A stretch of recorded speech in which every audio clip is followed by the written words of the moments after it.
Hey everyone, Hallie Tally here, digital diva and owner of Knights of Bytes.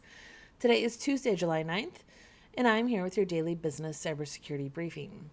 Today I want to talk to you about LB 757 here in the state of Nebraska.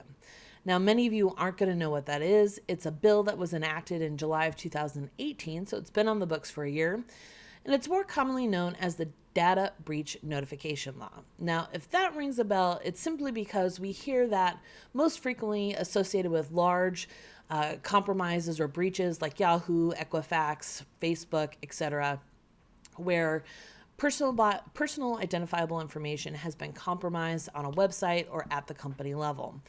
And frankly, essentially what that means is that company or website has to notify the user that their information has been compromised. And more than likely, each one of us has received some sort of notification that our information has been compromised.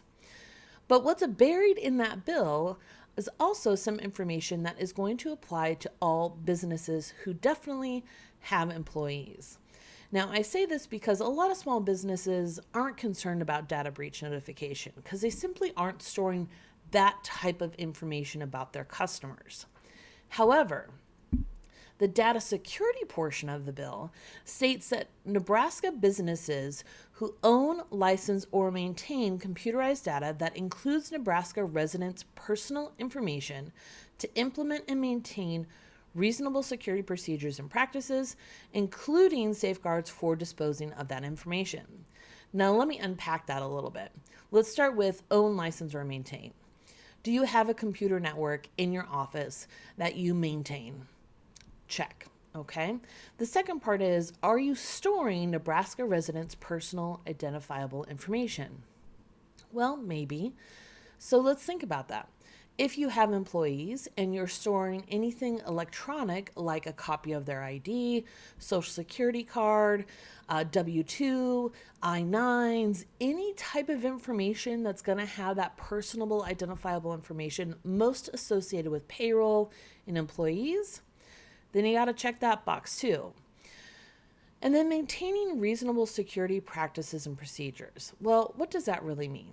Well, for me, it means three things. One, do you have cyber training in place to train your staff on how to best use the computers to protect your network from being attacked? Meaning they know when to look for a phishing email. They know how to browse the internet safely. They know what to do if they think that their computer has been compromised, or they know what to do when they get a phishing email.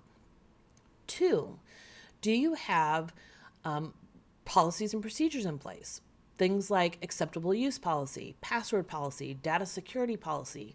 Those types of things need to be documented and written down and acknowledged by your staff as well. And then finally, are you getting some sort of cybersecurity risk assessment done on a frequent basis? Annual is good, quarterly or semi-annually is better. Quarterly is best.